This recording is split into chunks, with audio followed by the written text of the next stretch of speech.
여호와께서 모세에게 말씀하여 이르시되 이스라엘 자손에게 명령하여 내게 예물을 가져오라 하고 기쁜 마음으로 내는 자가 내게 바치는 모든 것을 너희는 받을지니라.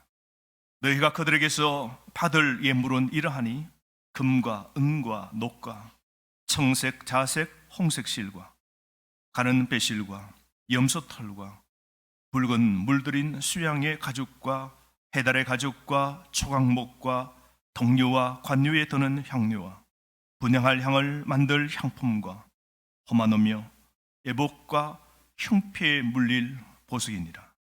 내가 그들 중에 그할 승소를 그들이 나를 위하여 짓되 무릇 내가 내게 보이는 모양대로 장막을 짓고 기구들도 그 모양을 따라 지을지니라. 아멘. 우리가 인생을 살다 보면 인생이 참 어렵고 힘들고 고단한 일들이 참 많음을 알 수 있습니다. 그래서 인생살이가 쉽지 않고 그 쉽지 않는 인생살이도 참 유한적이다, 짧다라는 생각을 많이 하지 않습니까? 그래서 욥기 14장 1절 2절 말씀에 보면 저자가 참 우리 모두가 공감하는 말씀을 주셨는데요. 여인의 몸에서 태어난 모든 사람은 사는 날도 많지 않은 데다가 그마저도 괴로움으로 가득 차 있을 뿐입니다. 인생이란 꽃처럼 피어났다가 어느 순간에 팍 시들어버리고 그림자처럼 붙잡지도 못한 채 그저 덧없이 사라지고 마는 것 아닙니까? 이렇게 욥기 하나님의 말씀은 우리에게 인생에 관해서 말씀하고 있습니다. 인생이란 꽃처럼 피어났다 어느 순간 팍 시들어버리는 그림자처럼 붙잡지도 못하는 덧없는 인생임을 말씀하죠. 우리는 삶의 길 사방에서 우리에게 닥쳐오는 삶의 문제들이 너무 많지 않습니까? 외로움과 질병과 무력함과 공허함, 안절부절하지 못하는 인생의 문제, 실업과 가난과 사고와 질병과 죄로 인한 마음의 부담감, 또한 인생을 살다 보면 배고픔, 인생의 갈증을 느끼며 우리 모두는 인생의 길을 걷고 있는 겁니다. 그러다가 결국 우리 모두는 동일하게 늙어서 이 세상을 언젠가는 떠나게 되는 것이죠. 이런 유한한 인생, 살다가 사라져버리는 인생, 오늘 우리는 우리의 유일한 희망이자 유일한 도움이 오직 하나님께 있다는 것을 느끼게 되는 것이죠. 하나님은 우리 마음에 오직 그분에 의해서만 만족될 수 있도록 창조하신 겁니다. 그래서 사람이요, 배부르다고 인생의 만족을 영원히 누리는 것 아닙니다. 돈이 있다고 만족을 누리는 게 아니에요. 끝이 없는 겁니다. 성공했다고 만족을 이후로 계속 누리는 것도 아닙니다. 인생은 대목 마른 겁니다. 얻었고 이루었을 때에 또 다른 인생의 문제가 우리 앞에 다가오는 것이죠. 그럴 때 우리 인생은 오직 그분에게 집중해야 그분에 의해서만 만족됨을 우리 모두가 느낄 수 있는 것인데요, 하나님이 그렇게 만드신 것이죠. 그래서 모든 사람은 하나님으로 통하여 만족을 누리도록 하나님이 창조하신 겁니다. 여러분 보십시오. 세상의 모든 돈이 하나님을 필요로 하는 목마른 마음의 부르짖음을 해결하지 못할 것입니다. 돈이 인생의 행복을 살 수도 없고 누림을 유지하도록 하지도 못하는 것이죠. 세상의 모든 명성이 성령의 인도를 통하여 예수님과 인격적인 관계를 맺을 때만 오는 그런 평강을 주는 게 아닌 겁니다. 그래서 이 세상의 돈이나 명성이나 어떤 것도 우리에게 평안이나 우리의 영혼의 배부름을 허락지 않는 겁니다.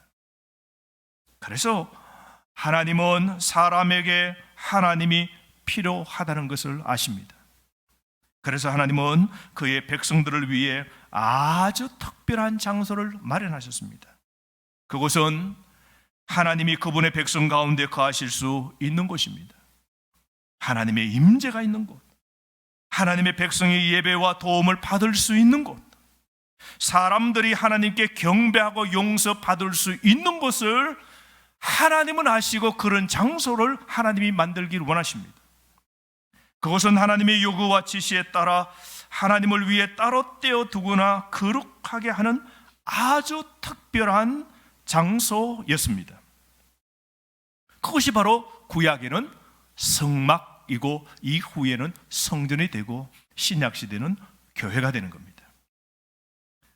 여러분, 오늘 이 본문 말씀 치료교회에서 위해서 우리는 성막에 관련하여 몇 가지를 살펴볼 수 있는데요. 그 첫 번째가 성막의 건축가는 바로 하나님 자신임을 우리가 보게 됩니다. 여러분, 우리가 건축을 하려고 그러면 건축을 계획하고 건설할 때 가장 중요한 사람은요, 건축가입니다. 여러분, 최고의 건축가가 누구입니까? 건축 및 건축의 과학 및 원리를 아는 사람, 꿈꾸면서 건축에 대한 계획을 세우는 사람, 건축의 구조를 설계하고 작업하는 사람. 누가 공사를 끝까지 처음부터 끝까지 감독하고 돌보겠습니까? 건물을 검사하고 승인하는 사람. 이런 사람들은 건축의 최고의 건축가, 그런 사람들이죠. 건축가는 건물의 설계에 책임을 지는 사람입니다. 건물이 서 있는지, 넘어질는지, 넘어지고 있는지, 그 기능을 다 하는지, 그리고 그 기능이 필요 없는지, 사용자에게 기쁨을 주는지 실망을 주는지, 이런 모든 판단을 건축가가 하는 겁니다. 여러분, 성막 하나 짓는 것도 너무 중요하죠. 성막은 하나님을 만나는 장소입니다. 하나님의 백성이 절실하게 필요하기 때문에 하나님이 이걸 아십니다. 그래서 하나님께서 친히 성막을 설계하신 겁니다.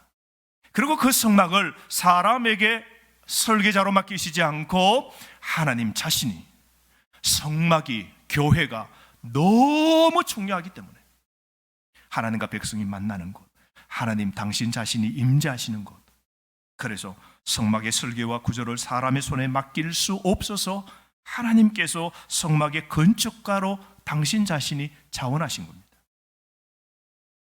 여러분, 이 성막은 솔로몬 성전이 건축되기까지 5세 때부터 다윗 때까지 약 500년 동안 유지된 겁니다. 여러분, 참 대단하죠? 우리 건축 하나 지으면 100년도 못 가요, 그죠? 아파트 100년 못 갑니다, 여러분. 그 중에 다시 다 부수고 재개발해야 돼요, 여러분. 우리 아파트로도 100년은 못 가요, 여러분. 그런데요, 하나님이 설계하시고 기획하고 만드신 성막은 500년 동안 그 텐트, 태버너클, 장막이 이어진 것이죠. 그래서 그 500년 동안 이스라엘 백성들의 예배의 중심지가 바로 성막이었습니다. 이스라엘 백성들의 삶의 중심이요, 예배의 중심이 성막이었죠. 이 성막 제작의 목적의 그 첫 번째는 성막을 통해서 하나님이 경배받으시고 그 백성들 가운데 거하실 수 있는 성소를 세우시기 위함입니다. 오늘 본문 여러분 출애굽기 25장 8절 말씀 보십시오. 한번 함께 읽으실까요? 8절 시작.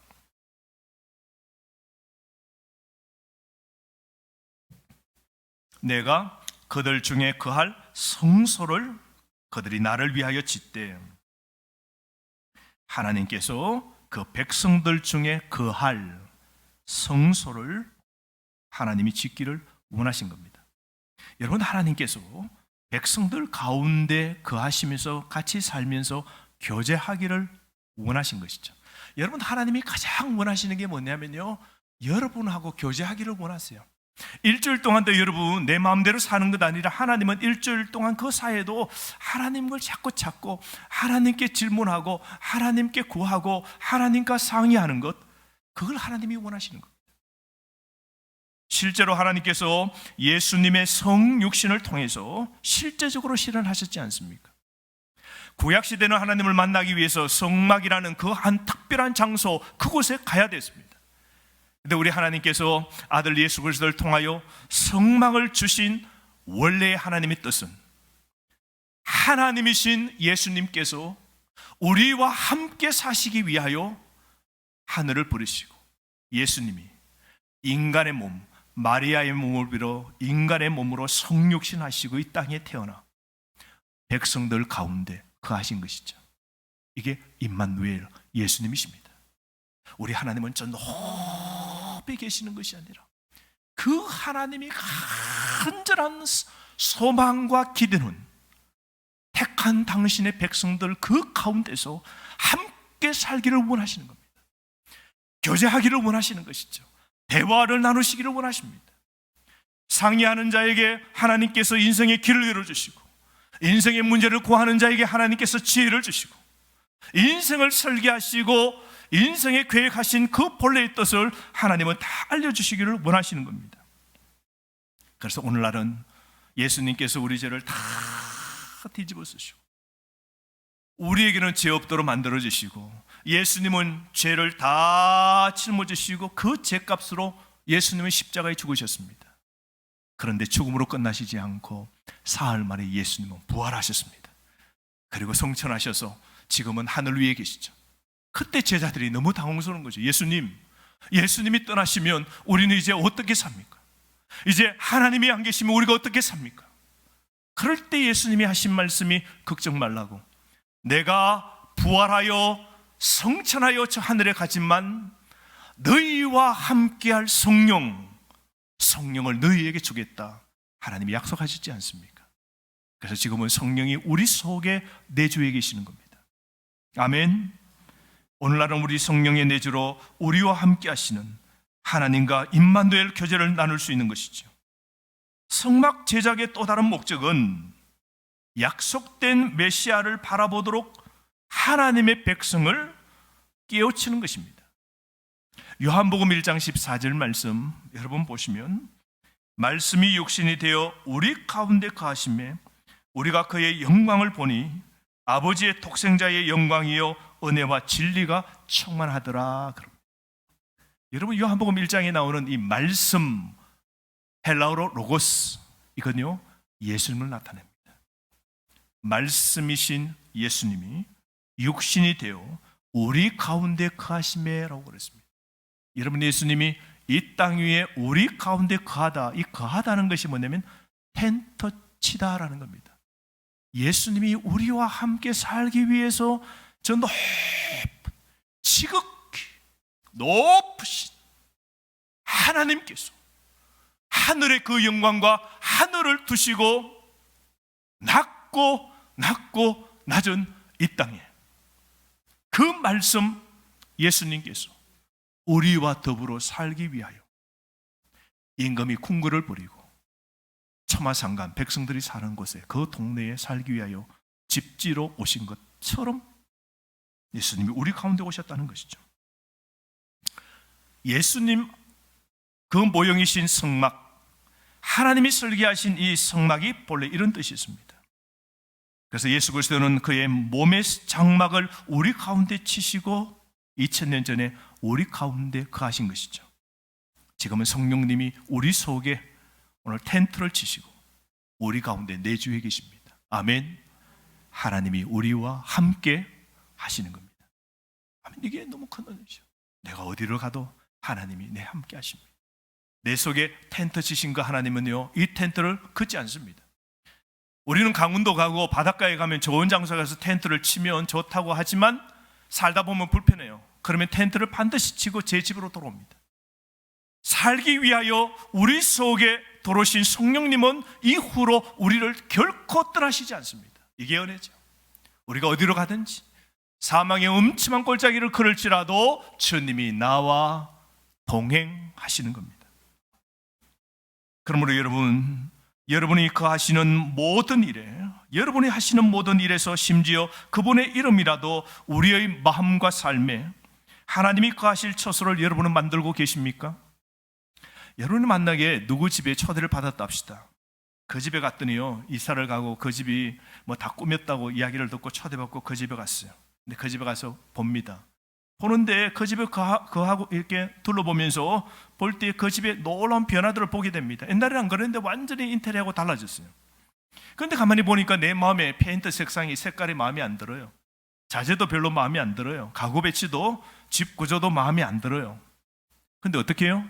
내 집이 아니기 때문에 손 하나도 못 대고 아무것도 할 수 없지 않습니까? 그건 내 집이 아니에요. 초대받아 간 그 사람 집이지 내 집이 아니에요. 내 마음에 안 들어도 내가 어떻게 할 수 없는 것이죠. 성령님도 동일한 겁니다. 우리 속에 거하시는 성령님이요, 그 성령님이 우리 마음대로 뜯어내시는 게 아닙니다. 성령님도 여러분이 하는 1000가지 일을 좋아하지 않을 수도 있지만 여러분이 예수 그리스도께 여러분의 삶을 바칠 때까지 성령님은 그것에 대해 아무것도 하지 않으실 겁니다. 여러분이 예수님께 여러분의 삶을 온전히 맡기고 여러분의 집에 대한 완전한 소유권을 예수님께 드릴 때, 예수님, 내 인생이 주님의 것입니다. 주님 뜻대로 하옵소서. 사업도 주님 뜻대로 하나님 이끌어 주십시오. 자녀도 주님 뜻대로, 그 자녀를 전적으로 주님께 온전히 맡기고 여러분의 그 인생의 집에 대한 완전한 소유권을 예수님께 드릴 때 여러분의 삶에 필요한 변화를 하나님이 주실 겁니다. 그러므로 여러분의 집은 하나님의 디자인이 될 것입니다.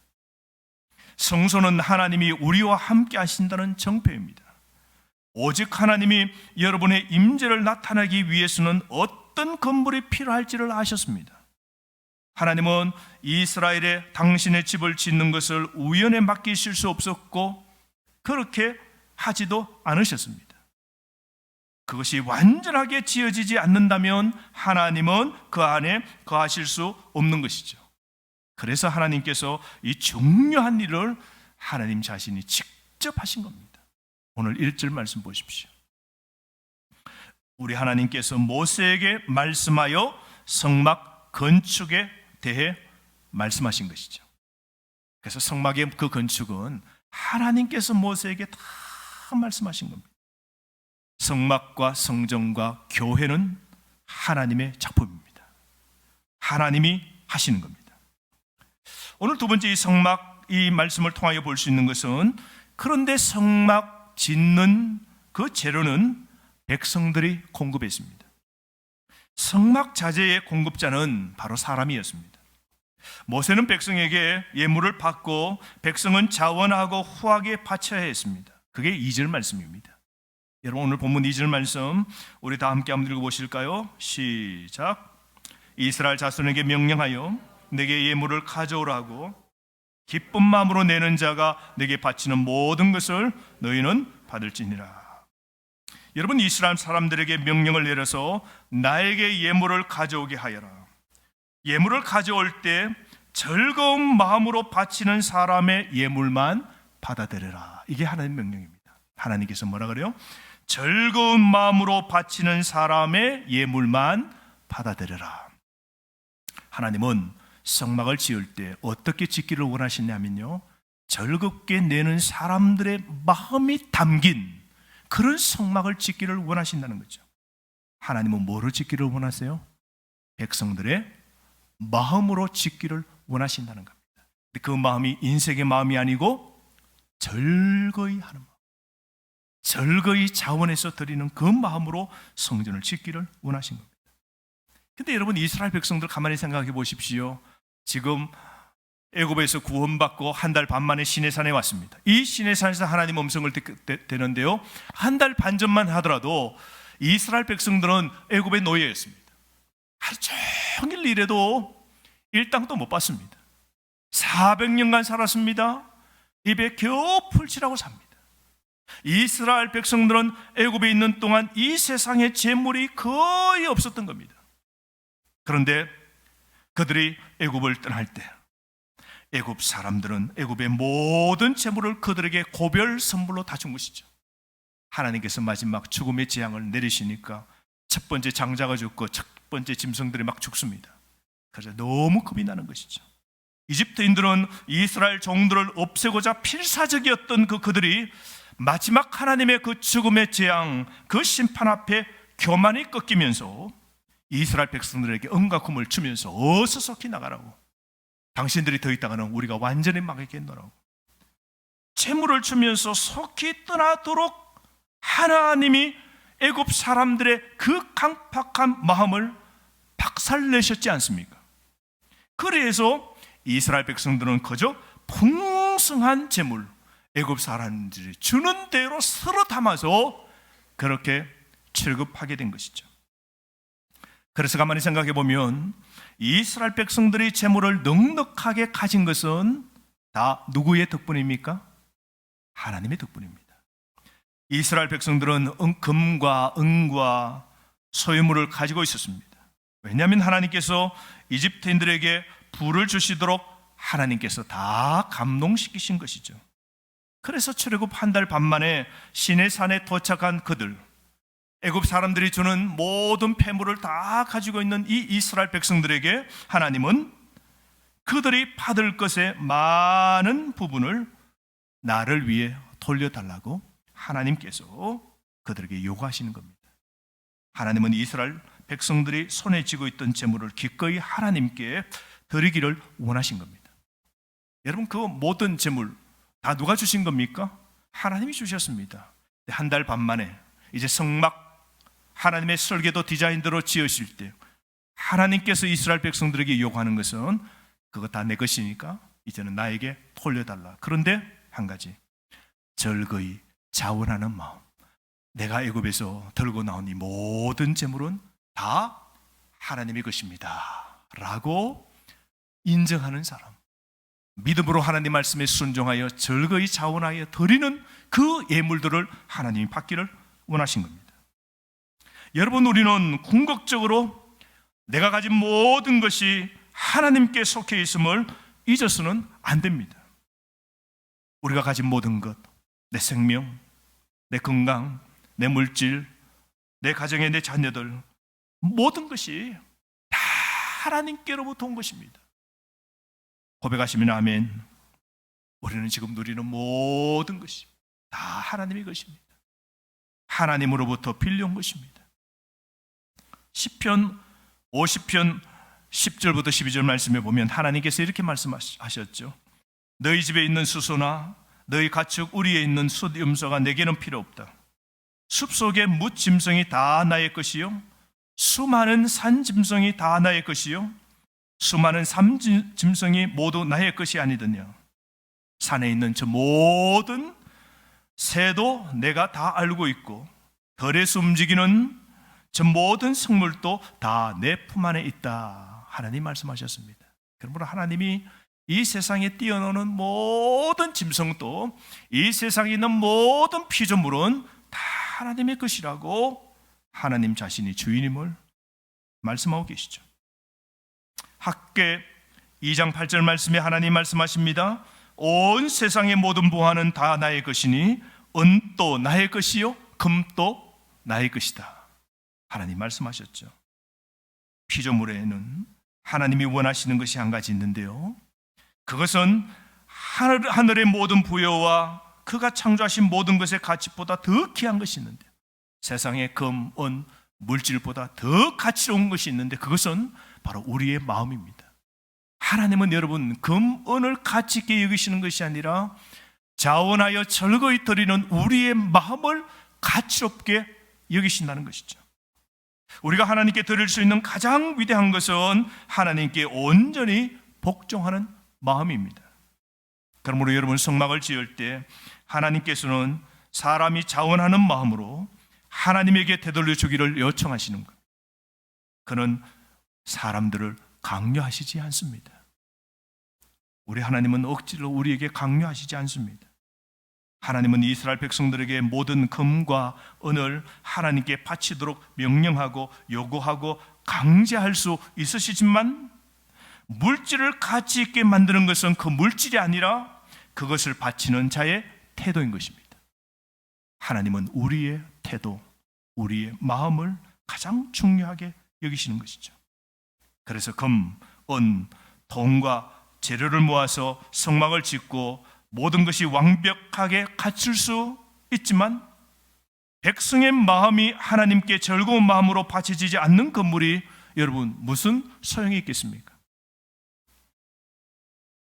이스라엘 백성들이 예배와 삶의 중심인 성막을 위해서 하나님께 드린 게 무엇입니까? 자, 3절부터 7절 말씀에 보면 성막 건축 자재가 7가지가 나옵니다. 성막 건축 자재가 7가지인데요. 그 첫 번째가 금, 은, 동입니다. 계산해 보면요, 금은 3톤이 들었고 은은 5톤이고 놋은 4톤입니다. 엄청난 양이죠. 두 번째로 실입니다. 실은 청색, 자색, 홍색, 가늘게 꼰 배실, 흰색 실입니다. 그런데 이 실은 가만히 보면 비싼 순서대로 이렇게 가장 비싼 게 뭡니까? 청색입니다. 흰 실을 청색으로 이렇게 만들려고 그러면요, 청색의 염료가 필요합니다. 청색의 염료 1.4g을 얻기 위해서는 12,000개의 소라 껍질이 필요하답니다. 그러니까 1.4g의 청색을, 그 알료를 끄집어내기 위해서는 엄청난 소라가 필요한 것이죠. 그래서 청색실이 가장 비싼 겁니다. 실마다 깊은 하나님과 예수님의 그 영광과 속성이 담겨 있죠. 청색은 여러분 하늘색입니다. 그래서 하나님은 하늘에 계시죠. 예수님은 하늘에서 오신 분임을 상징합니다. 자색은 여러분 귀족입니다. 권위입니다. 존귀하신 분이시죠. 하나님은 존귀하시고 예수님은 존귀하신 분임을 상징합니다. 홍색은요, 예수 그리스도의 보혈 희생을, 예수 그리스도의 보혈을 상징하죠. 흰색은 성결을 상징합니다. 흰색은 예수 그리스도가 죽으시고 부활하시는 그 부활을 상징하는 것이죠. 이런 의미가 다 담겨 있는 겁니다. 세 번째로 가죽이 필요한데요, 염소와 붉은 물들인 수량과 해달이 필요합니다. 성막덕기가 4가지죠. 청색, 자색, 홍색, 가늘게 꼰 흰색 실로 된 것 치장하고, 염소의 털을 치장하고, 그 다음에는 붉은 물들인 수량의 가죽이 덮고, 마지막으로 해달의 가죽을 덮게 됩니다. 이런 모든 재료를 다 갖춰야 되는 것이죠. 조각목이 필요합니다. 아카시아가 아니라 우리나라의 아카시아 그런 종류가 아닙니다. 시띠나무라 그러는데요, 이 시띠나무는 이스라엘에서 가장 이게 단단한 나무입니다. 사막에서 자라는 나무라서 썩지도 않는 나무고요, 값비싼 나무입니다. 그래서 미라를 담았던 그 나무가 바로 시띠나무입니다. 조각목입니다. 5번째로 기름을 하나님이 준비하라 그랬죠. 순수한 감람나무의 올리브입니다. 6번째로 향품입니다. 분향할 향이죠. 소아팜, 나갑향, 풍자향, 여향, 소금을 섞어서 만든 향입니다. 7번째 보석류입니다. 종류별로 나열된 이 순수는 가치의 순수를 따라서 된 것이고요, 값비싼 순수대로 나열되어 있습니다. 이 성막 비싼 이 모든 비품, 소유들은 비품, 성막의 그 가격을 오늘날로 환산하면요 850억입니다. 500년 동안 유지된 이 성막, 그것은 오늘날 돈으로 계산하면 850억이나 되는 돈입니다. 그러니까 하나님께서 이스라엘 백성들의 애굽에 나올 때 얼마나 많은 금은 보화를 얻게 하시고, 하나님께서는 성막을 지으실 때 자원하는 마음으로 낸 그 백성들의 그 귀중한 물품을 가지고 이 엄청난 하나님이 거하시는 예배와 삶의 중심이 되는 성막을 짓도록 하신 겁니다. 그런데 그 성막을 지을 때 백성은 하나님께 자원하는 마음으로 기꺼이 드렸던 겁니다. 그러므로 여러분, 오늘 2절 말씀을 여러분 다시 주목하십시오. 즐거운 마음으로 바치는 사람의 예물만 받으셔서 예배와 삶의 중심인 성막을 하나님이 짓기를 원하셨던 겁니다. 통계로 성도들의 삶을 이렇게 낸 사람이 있습니다. 한번 들어보십시오. 교인 한 20%는 교회를 띄엄띄엄 다닌다고 그럽니다. 물론 교회를 다니지 않는 분도 계시고 말이에요. 25%는 결코 기도하지 않는답니다. 삶 속에 식사할 때도 기도하지 않고 지낸답니다. 35%는 성경을 읽지도 않는답니다. 그래서 성경을 잘 몰라요. 여러분. 예수를 10년 믿어도 성경을 잘 몰라요. 40%는 교회에 11조나 헌금 생활을 한 적이 없다고 그럽니다. 60%는 절대로 제3세계 국가에 있는 어린아이나 선교사를 위해서 기부하지 않는답니다. 70%는 교회 내의 어려운 일에 절대로 책임지지 않는답니다. 80%는 아무도 자기 교회에 사람들을 데려오지 않는답니다. 95%는 아무도 그리스도께 사람들을 전도해서 데려온 적이 없다고 그럽니다. 하지만 100%는 다 천국 갈 것을 다 믿고 있답니다. 사랑하는 성도 여러분, 오늘 하나님께서 우리에게 요구하시는 것이 무엇일까요? 오늘 왜 하나님께서 성막을 지을 때 이 말씀을 말씀하셨고 오늘 우리에게 이 아침 말씀하실까요? 하나님은 오늘 성막 같은 이 교회에 우리가 신앙의 삶을 사는데 하나님이 오늘 우리에게 무엇을 요구하고 계실까요? 그 첫 번째는 기꺼이 하는, 자원하는, 즐거워하는 마음입니다. 여러분, 하나님은요, 기꺼이 순종하려는 그 마음을 가진 사람들을 사용하시는 겁니다. 오늘 또 하나님은 교회에서 누구를 사용하실까요?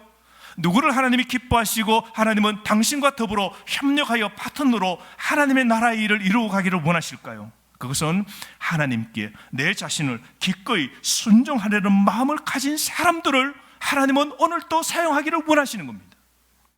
우리가 하나님께 드릴 수 있는 가장 큰 것은 하나님께 온전히 복종하는 마음입니다.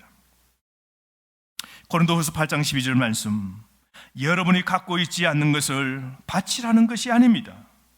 여러분 각자의 형편에 따라 기쁜 마음으로 정성껏 바치면 하나님께서는 그 바친 것을 기쁘게 받아 주실 것입니다. 고린도후서의 이 말씀을 기억하십시오. 하나님은 우리가 기쁜 마음으로 정성껏 바치는 그걸 보시는 거예요. 오늘도 여러분 예배에 출석이 중요한 것이 아니라 예배를 드리는 그 마음을 하나님이 받으신다는 거예요. 우리가 하나님께 헌금 드릴 때 자원하여 기쁨으로 하나님을 위하여 내가 누리고 있는 이 모든 것 하나님이 나에게 주셨고 이 모든 것은 하나님 것입니다 라고 인정하면서 하나님이 필요를 요구하실 때 하나님 명하신 대로 드릴 때 자원하여 기쁨으로 드리는 그 예물을 하나님이 받으신다는 것이죠. 하나님은 기꺼이 하는 마음, 오늘 그것을 요구하십니다. 두 번째, 설레이는 마음입니다. 마음이 감동하는 자를 하나님은 사용하십니다. 출애굽기 35장 21절 말씀에 보면요, 마음이 감동되어 스스로 그렇게 하기를 원하는 사람은 모두 나서서 회막과 그곳의 제사에 필요한 모든 것과 거룩한 옷을 만들 수 있도록 갖가지 예물을 주님께 가져왔다고 그럽니다. 누가 주님께 예물을 가져왔습니까? 애굽 사람들에게 받았던 그 모든 폐물을 모든 사람이 가지고 있습니다. 그런데 하나님의 성막을 지을 때 누가 가져왔다 그래요? 마음이 감동되어서 스스로 그렇게 하기를 원했던 사람입니다. 하나님은 이런 사람을 통하여 교회를 짓기를 원하시는 것이죠. 마음이 감동하는 자를, 설레이는 마음, 하나님의 그 받은 은혜를 알고 헤아려 주님께 감동으로 설레이는 마음으로 하나님의 일에 일하는 사람, 하나님은 그런 마음, 그런 사람을 오늘 또 찾으시는 겁니다. 세 번째로 두려움 없는 마음을 요구하십니다. 오늘 성경에는 두려움에 대한 언급이 없습니다만 두려움은 여러분 우리의 마음을 마비시킵니다. 우리가 하나님의 일을 하려고 할 때 그 일을 중단시키는 게 뭐예요? 두려운 마음입니다. 두려운 마음은 우리를 억누르고 두려움은 우리의 잠재력을 최대한 발휘하지 못하게 하고 두려움은 믿음을 파괴하는 겁니다. 하나님은 두려워하지 않고 하나님께 순종하는 사람들을 필요로 하시는 겁니다. 여러분 세상과 환경을 두려워하지 않고 하나님을 두려워하는 사람 되시기를 바랍니다. 마지막으로 사탄은 우리가 할 수 없는 것을 계속 보게 만듭니다. 하나님은 우리가 할 수 있거나 할 수 없는 일에도 불구하고 우리를 사용하시기를 원하시는 겁니다. 우리가 할 수 있는 것이 아니라 하나님이 우리를 통해 하실 수 있는 것입니다. 여러분, 일은 내가 할 수 있는 것이 아니라 하나님이 일하심을 우리가 믿고 그것을 바라봐야 되는 겁니다. 그런데 사탄은 뭘 보게 됩니까? 일할 수 없는 걸 보게 만드는 겁니다.